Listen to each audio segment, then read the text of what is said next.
Good morning. On behalf of the RDIEC, we would like to welcome Mr. Chase Corcovan with us here today. Chase is going to talk to us about a 2-week accelerated pilots program. We're all very excited for this. I know most people on this earth love to fly and are very interested in this. Chase was a former student of mine, and now he farms with his brother and his dad just south of town, I guess north, east, and west. Chase, welcome today. But before we begin, I'd just like to remind all the students out there, if you're watching this, there's brand new posters out in the schools. You can click on a $50 gift certificate and tell us what you think about our webcasts and spotlights moving forward, and you'll be entered to win the $50 gift card. Chase, thanks so much for joining us. Very excited to hear this. I will let you take her away. Yeah, no problem, Jeff.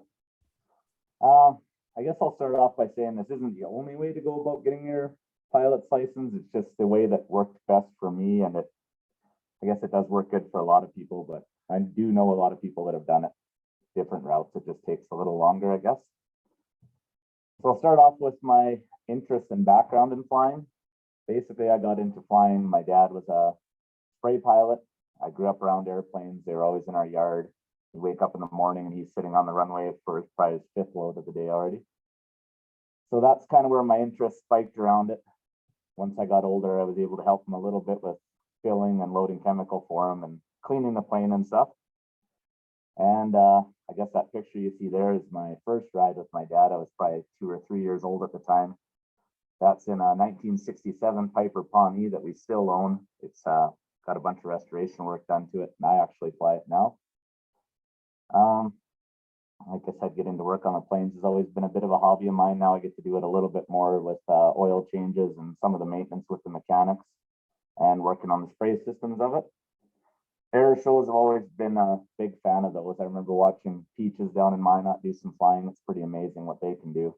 And that's probably where I first saw the warplanes that I'm really into. That P-51 Mustang and the Corsairs are pretty awesome planes to see in action. So that's kind of what I got into doing. And how I started training. So I started out just flying with my dad. He was a former instructor at University of North Dakota. Like I said, he's got a 50-year career in flying. So he's, I think there's about 7,000 of them now that have the Wright Brothers Master Pilot Award in the States. And my dad's one of them, I guess. So I had a few just kind of non-official lessons with him, learning how to fly, what the systems were. And my first official lesson would have been in Minot, North Dakota, in this Cessna 150 here. Minot, we got onto the runway there, and he's kind of a bigger guy. That was my instructor. I barely fit in that plane together. When we got that thing wrapped out, it's only 150 horse, oh, less than that, 130 horse engine. Barely got off the runway. So that was a bit of an interesting first lesson we had. And from there, you know, you'd book a lesson Tuesday afternoon. He'd call you Tuesday morning. Well, it's too windy, you can't fly Tuesday afternoon. Rebook for Thursday. It'd be too cloudy, you can't fly Thursday. Rebook for next week. I kind of went on with that for quite a while. Didn't even make it to my solo because I just, with the university and everything, I never really had time to get everything lined up and make it there that often for a 1-hour flight. So that kind of just fell apart, and I started looking for better options after university. And that's where I got into this accelerated course. So at that time, they were kind of advertising it was 2 weeks. I think now they kind of say 18 days, but they'll progress you about as fast as you can handle. And I know it doesn't seem like a lot to be up in an airplane for 2, 3, 4 hours a day when I'm used to being in a tractor for 15 hours a day, but it gets kind of daunting when you're doing the same thing over and over. And when you're learning, if you start screwing up a little bit, you basically just need to land and go back and do a little bit in the classroom and relax for a bit to get your bearings back, or you'll just keep getting worse and worse. This is Tucson International Airport on the screen here. This is where I did my training. And Double Eagle Aviation is actually over in this area of it. So this is, I guess I'll start in with how I got into the training. I called about in October, I guess, and booked the 2-week course. It took me 16 days in total. I had about 2 days that were One day was golf and one day was rain, so I didn't fly those days. Everything else I flew every day. Before I got there, I'd done I kind of did my ground school on my own and challenged the test and passed it. When I got down there, you can show up with your ground school completed and your test passed before you get there. You'll see on the side here, ground school and pass written exam with a greater than 70% average or test score. So you're going to get tested on weather, operations, mapping, everything like that in there. You have to have a medical before you get there, which the medicals are pretty minor. You're going to need a minimum of 40 hours of flight time to complete. That includes dual with the instructor and solo. Instrument under the hood, you're flying with your instructor. They put a shield over your face so you can't see out the windows. You can only see the instrument panel. They'll do different things to try to trick you, and without actually experiencing it, you wouldn't even really believe me. But with that hood on and you can't see with your eyes as a reference point, they'll point you down and left and tell you to open your eyes and correct it. So all you can see is your instrument panel. You'd swear you were going up and right. It's crazy. So you just have to correct it just from your instruments. And you'll end up doing some cross-country flying, which was really neat. And then you'll do a cross-country solo. You do a few hours of night flying, which was really cool too. So then at the end, you have to pass an oral exam with the examiner. He'll just ask you some questions before you take off. You'll do a practical exam after that, which is the actual flight test. Like I said, 14 days was what I took. Might be a little longer, might be a little shorter. I think the best they said they had a guy do it in 10 days, but he was flying hard, I guess. So approximate cost has gone up since I did it. I just found this the other day. They're running about $10,850 US. So a little bit about the flying, I guess. The first flight I went out there, we pulled onto this runway here, which was 11 right.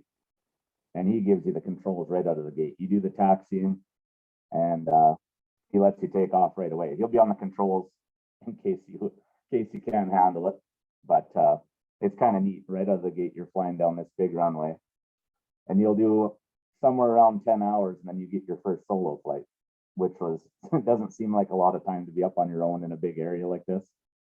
Like this airport's 11 left is here. That's all the big airliners will use that one. And also they have Air National Guard is based out of this little area back here.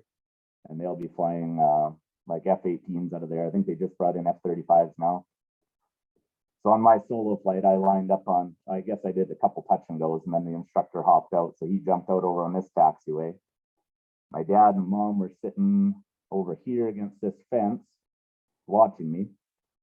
And yeah, he hopped out. I lined up to go, and I'm in a little Cessna 172. So I talked to the tower. I get clearance to take off. So I start moving down this runway. And then F-18 is lined up over here. He's doing an engine run up still. But just as I'm about to fall off the ground here, they give him clearance to take off, which you can't hear him talking back. You can just hear him get clearance to immediate cruising altitude. And then they talk back to me and say, caution, turbulence 11 left from an F-18. So my first flight, I'm pulling back, and all of a sudden this F-18, I'm looking over my shoulder for him to come by, and shoot, he shot by me so fast you couldn't even see him hardly. He cleared the end of this runway, turned straight vertical, and went straight up so fast it was just gone. He went to 12,000 feet instantly. And it shook me about probably 100 feet sideways off that runway. The turbulence that pushed off of him, that was crazy. And a little daunting for your first flight, but I managed to pull her back straight, did one pass around, landed, and that was my first solo flight. And then from there, you just keep progressing, I guess. I ended up doing a cross country down to down by Nogales, right on the Mexican border, back up to Gila Bend and over to Casa Grande. And yeah, you get to do a lot of cool flying. One funny story they had, well, a couple from that flight school. When we got there, my dad came with me for the first meeting of the guy there and gets talking to him. Well, the instructor ended up, he was a graduate of University of North Dakota, where my dad was an instructor. And he goes, we actually have one of the UND planes here now. So they got talking about it. Well, it was the same plane my dad had flown in university when he was teaching. So I thought that was kind of neat too. But no, the other one they had, there was a guy lined up, one of the trainers, and they really caution you of this. So there's you might land on this runway and you'll have to taxi across here onto this taxiway. Then you go all the way back down, cross behind, and go back to the hangar over here. So the tower will give you hold shorts, hold short of 1-1 right. You'll stop here. He'll give you clearance to go. Then he'll tell you hold short of 1-1 right again down here, and then he'll give you clearance to go. So one of their students ignored a hold short on 1-1 right back here. Oops, I jumped past here. Oh, he missed the hold short down here, taxied behind an F-18 that was doing an engine run up, and it blew him all the way back to this back fence back here. He was doing cartwheels all the way back, knocked both wings off the plane. So, needless to say, he was not in flight school anymore after that. So that's kind of a cautionary tale for them. I thought one of the cool parts about flying in Tucson, any bigger airport like this, you get a lot of work with the tower and ground control. So if you're flying up here, I know I did those few flights in Minot. It's not a very busy airport. You might have a few other planes coming in a day. This one it's steady traffic. It's kind of intimidating off the start, but by the time you get used to it, tower knows you're a student. They kind of work with you as long as you're honest with them and not trying to do stuff that you don't know how to do. Yeah, you get a lot of practice with that, a lot of practice with ground control and, learning where to hold short, what taxiways to take when they want you to take it. And just radio operations, which up here you don't get a lot of experience with that. So completing your private pilot's license, this is, yeah, that's me in that 172 that I did my first flight with. This is kind of a tradition you don't see it very often anymore. They used to cut your tail out of your shirt when you did your solo flight. That's my dad cutting mine out there. And so once you complete your private pilot's license, you can fly any plane that you're rated in. You can carry passengers. You can't actually make money, but you can charge for cost. So if you find that you're flying 4 of your buddies and it costs you $400 to get there, you can charge for 3/4 of that price. You can't charge for the full price because they count you as one of them, I guess. You are allowed to fly and help in search and rescue, which is kind of they're starting to, I think, put a limitation on that you need a little training with them. But if you're out on your own, I know I did a search and rescue here last summer. There was no other planes coming, so I did it by myself, which was interesting to be a part of. And your private pilot's license qualifies you for a lot more endorsements and ratings and gets you on your way to however you want to further your experience in aviation. If you want to move on to an instrument rating, which will allow you to fly bigger airports, you can fly in more inclement weather. To move on to a commercial license, then you can actually make some money doing it, whatever you see fit. I've just been doing endorsements and ratings so far, so this is my additional training. When I got home from Arizona, I went right away to, so I guess I should say the thing about Arizona is there's probably 340 flyable days a year. Up here, it's way less than that for a student pilot, especially because once you get your license and you're comfortable, you can fly in a little more wind and you know what you're capable of. Down there, you're not flying much wind at all, really. A lot of those days it was 0 wind. So as soon as I got back, I booked well, it's for my tail dragger rating because this is the plane one of our planes here. And it's a little different landing configuration. Those other ones are tricycle gears. This is a tail dragger, so tail's way out back. Flies different, lands different. So I booked some training out in Steinbach, Manitoba. And it was actually kind of lucky that it was pretty windy when I was out there too. So I spent 2 or 3 days with a pilot out there flying Satabria. So that was good experience. It got me my tail dragger rating, and it gave me a lot of crosswind experience. It was so windy there the one day we took it up. We were probably at 5,000 feet. And this plane too, you can slow it down to flying 30 miles an hour. The wind was so strong at 5,000 feet, we slowed the plane right down, held it in just out of stall, and it actually flew us backwards. We were still flying, but we went across the highway, slowed it down more, and then went backwards back across the highway. That was kind of interesting to see. It's the only time I've ever found that I could do that, but it was pretty interesting. And that Satabria is a aerobatic plane as well, or it's aerobatic capable to some extent. So in your training now, they don't make you do stall outs anymore, or full stall into a spin. So that's what we practiced out there. You'll fly up to 5,000 or above, pull the stick back until you're straight vertical, and then it'll drop out of the air when you eventually lose lift, spiral you towards the ground, and then you have to recover from that.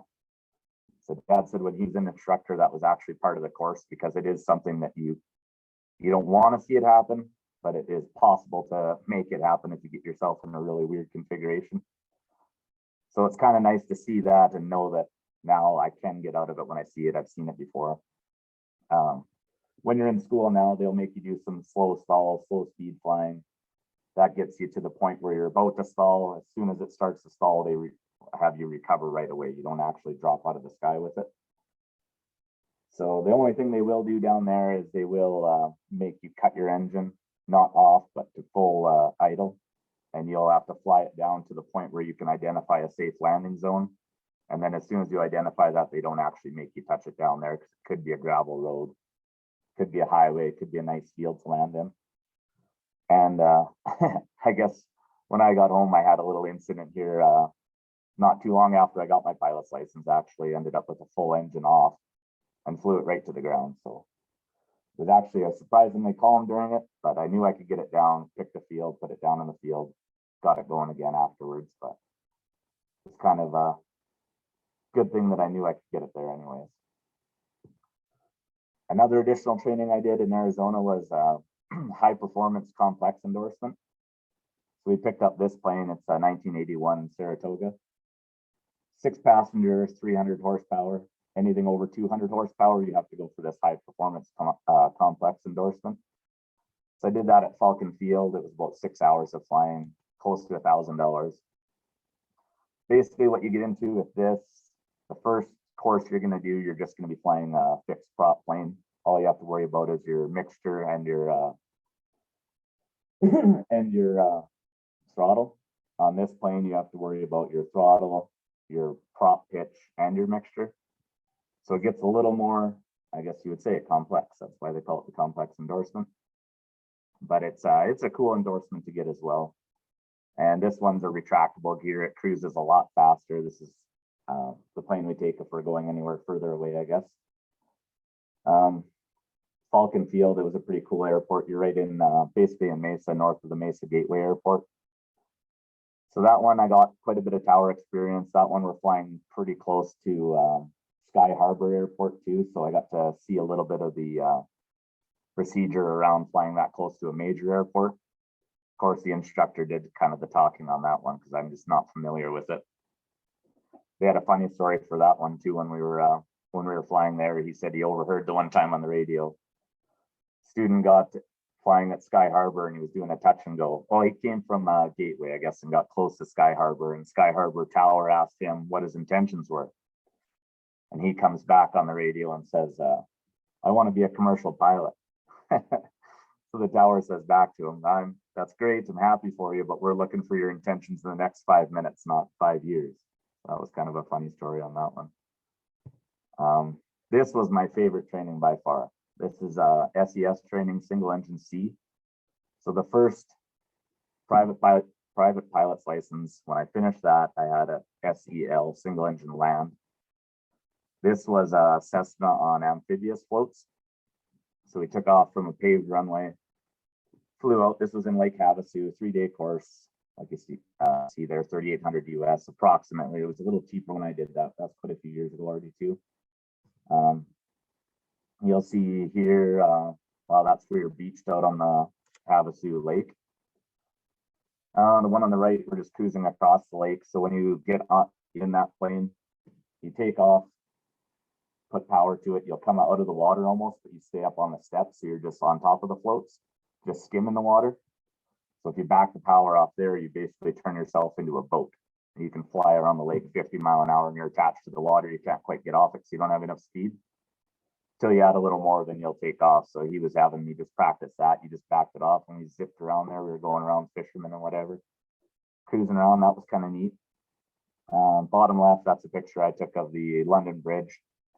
So that kind of shows you the views you get to see when you're flying. No one else is going to see a view like that when they go visit Havasu. You can walk across that bridge, you'll never see it like that.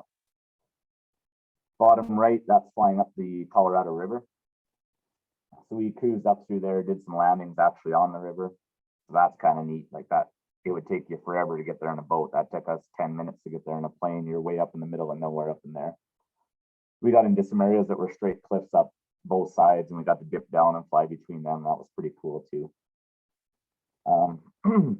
This rating, like, I don't know, you might not get to fly an amphibious plane. You might just fly straight floats, which attaches you to the water. You're not going to a runway afterwards. The amphibious option's pretty neat. Opens up a lot of doors, especially when you get back up here. You can take your plane, fly up north, land on the lake, fish. You can go wherever you want. A little bit of the fun in flying. Like I just talked a little bit about the fun. You can't beat the view. No one's going to see those views unless they're in a plane. The feeling when you're up there, if it's a nice calm day, it's a great feeling when you're up there. It's nice and smooth. Some days you get a little bit rough up here when it's windy, but a lot of days it's just beautiful up there. Flying with friends, whether you bring friends with, it's fun to show a person that hasn't hasn't flown before what it's like. Fun to go on little trips with some friends. You can make a trip a lot faster. We're flying here to Winnipeg, 5-hour drive. I can do that in an hour and 20, hour and 30 minutes. Saskatoon also 5-hour drive, made it there in an hour and 20 minutes. So it opens up a lot of doors for that. If you want to throw your golf clubs in and go wherever, if you want to go fishing, do whatever you want. I'm fortunate enough, I have some friends around here that have planes as well. So that's that red plane in the foreground. That's our plane on skis. This is my buddy's plane behind us on skis. So we just flew up and spent the day with some friends up at Kenosi. Those skis are easy to take on and off. You pop your wheels off, pop the ski on, put the nut back on, attach those cables, and you're on skis. So that opens up everything up here. You can land wherever you want, whatever field you want. You're not attached to any runway. Frozen lakes, you land wherever. So I love skis. Are one of my favorites too to fly on. It's a lot of fun. Oh, flying different planes. That's kind of a hobby of mine too, is to get into something different. It's neat to see all the different planes. They all react different. They all land different. They fly different power, different speed. So we run this Super Cub. It's kind of a slower bush plane. It can carry a lot, but only 2 passengers. It can carry a lot of weight. Whatever you can get attached to that plane, it'll fly with it. And it'll fly nice and slow. So that's kind of a nice one to zip around the local area. If we go crop checking or whatever, you can fly that around and check it out. One of my favorites that I guess that my dad has is that Piper Pawnee. That's a lot of fun to fly. It's light, a lot of power. It's a spray plane, so that's what it's meant to do, is carry a big payload. That's a pretty neat one to fly. That Saratoga is a lot of fun. What else here? Flying in different configurations. That's what I already talked about. Skis, floats. We have Tundra tires for that plane. It's a lot of fun too. You can land in rougher conditions, whatever you want. Joining clubs. I haven't got much into that, but there is some even Facebook groups where they do fly-in breakfast, or they'll go up for a zip around. I know in Arizona there was a Bonanza Club, they called it. So they all had Beechcraft Bonanza planes, and I ran into them a couple times actually when I was doing circuit training. They would pull in while I had to get out of their way. They're a lot faster planes, so they would send me out of the tower, would send me out of their way, and 8 to 10 of them, I guess, would pull in the line. They would all land, and then I'd get brought back into the circuit. So it's kind of neat that guys do stuff like that. Yeah. Let's see what else we got. Owning a plane. So there is a fair bit to owning a plane in cost. You're going to run into a fair bit of maintenance. You have to do an annual every year. Annuals just kind of, they'll address issues that need to be addressed. Some of the other stuff's just up to you if you want to fix it, if it's not a pressing issue. Some of it's just beautifying your plane. If you want it really nice, it's going to cost you quite a bit more if you get little dings here and there. This is our Pawnee in the shop here. I believe it had some damage on the right wing, probably from hitting a bird. So repairing that, repainting it. Yeah, you're going to run into that every year. There's different things like that. The insurance, you're running about 6%, 5-6% of your plane's values in insurance. So I guess that's it. Other than that, you can rent a plane, and those costs are just kind of all over the place. Once you get your private pilot's license, you're able to rent planes. Some of them will probably make you do a quick run with one of their instructors or the owner or whatever, just to see that you're competent in it, unless you have a ton of hours in that exact plane. I guess to get into flying other planes, I never really touched on that, but they'll take you for a check ride. So it's not going to take long. Like when we got that Saratoga, I did my high performance endorsement in I believe I did it in a Turbo Archer. So that was a small, or a Turbo Arrow maybe. That was a smaller plane. So when we got that Saratoga, I got home, I had to go for a check ride with an instructor in Estevan here. I put maybe 5 hours on the plane just to prove that I could fly that one properly too. As soon as you're done that, then you're good to go. Other than that, that's about it, Jeff. Unless you have questions. Well, Chase, firstly, thanks so much. Very well spoken, very informative, and so interesting. I think there's a saying within the teaching profession and the world in general. I think that sometimes we maybe don't ask a child to live in our world. We should visit theirs instead. And for the students out there and for anyone, I think we're all maybe children when it comes to flying. Not many people have their license and so forth. So, and are able to fly. I know I sure haven't, but it's just something that I love so much. And I'm hoping there's a lot of students that watch this and maybe adults that have the dream of flying and just the different things. You covered everything so well. I'd just like to thank you so much and congratulations to your dad. You know, I didn't know that he actually taught at UND and cutting the tail of your shirt and just those little things. And of course, there was the funny with the intentions, the 5 minute, and the guy 4 years, you had me laughing here, but I'll open it up to questions from Gord and maybe anyone else, Lisa, or not sure if anyone else has joined, but thanks so much. It was excellent. I have one more thing, Jeff, I was going to say about it. I guess it works a little different for me going down there for my pilot's license. I'm an American citizen. So I was able to go down with no paperwork or anything. I have an American ID. I got my license down there. I know for a fact that they take foreign pilots, so Canadians can go down there and do it. And it'll probably work in about reverse effect of what I did. So I got my license down there. I came back to Canada.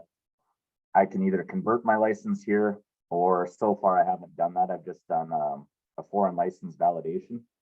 So that's what I've had to do to get my ratings up here that I've done. So it basically work in reverse effect. They would be getting a foreign license validation with their US one, and then coming back, you'll just have to convert it when you get home. And the conversion is like, I believe it's a check ride again, and about a 17 question test. So it's nothing real difficult.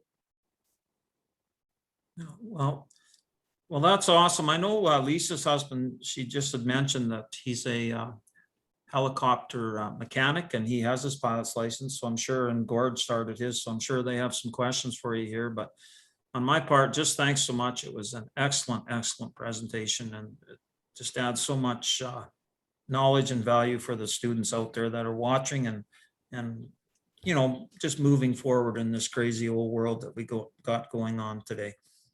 Yep. Thank you very much, Jeff. Chase, this is Lisa here. I have a couple questions for you. My first question I always ask is, what's it like, or how did you experience women in flying? Like, were there women taking the courses with you, or? So the way I did it was I was pretty much by myself the whole time, because when you book this accelerated course, you have to book ahead because they will take one instructor and he's only your instructor. So the whole time I dealt with him only. There was like one other instructor or two at that school, and they were also in accelerated courses. So there was only me and two other guys ever coming through that school. And it was just kind of all different times. We were never really, I don't think I ever even met the two other guys, actually, to tell you the truth. So I haven't seen it that much, but I know some girls that do fly. So it's definitely there.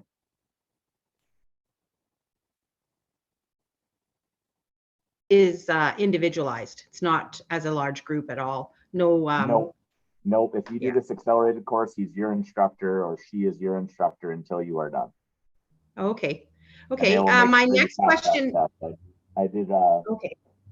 They pretty much run about a 90% pass rate on your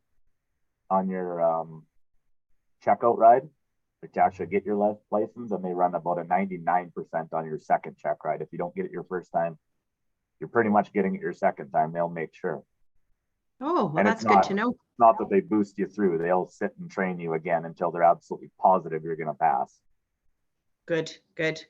Okay, my next question, or my last question, is really twofold. One is, like you said, you're going to use this mostly for personal reasons and for, being a spray pilot and stuff on your own farm. But how would somebody who had some of the various licenses that you spoke about find work, and how much work do you think is out there? I know there's work in the spray industry, but other than that, I don't know much about what airlines are looking for. I know there's a shortage of spray pilots, but I don't know how easy it is to get into a spray operation. I know there's a course up in North Battleford you can take. It's a spray course. There's also one in that I've looked into in Georgia. There's one in Florida. I don't know what kind of money you're going to make doing it, because I haven't really had the urge to look into it. Okay, thanks. Something that if somebody's interested in, I guess they can explore that further. Thank you very much, Chase. It was very informative. So Chase, if a student did want to continue on with certification and get into the spray industry, do you need your commercial pilot's license to be a spray pilot? The only way you can get around it without being a commercial pilot as a spray pilot is as a flying farmer. So I can go out and spray my own land, but I'm limited to about a 25-mile radius of my farm. Other than that, as soon as you're hired for work outside that radius, you have to be a commercial pilot. And a commercial pilot, actually, I looked on there when I was, I've been looking into boosting mine up to a commercial license. Once you get up to, I think it's 250-ish hours, 200 to 250 hours you have to have in your logbook, which I have over that. You can do it in about 5 to 10 days. I think 5 days, actually. You can boost from a private pilot to a commercial pilot. You just have to show up with those hours as a prerequisite, and then they'll take you the rest of the way.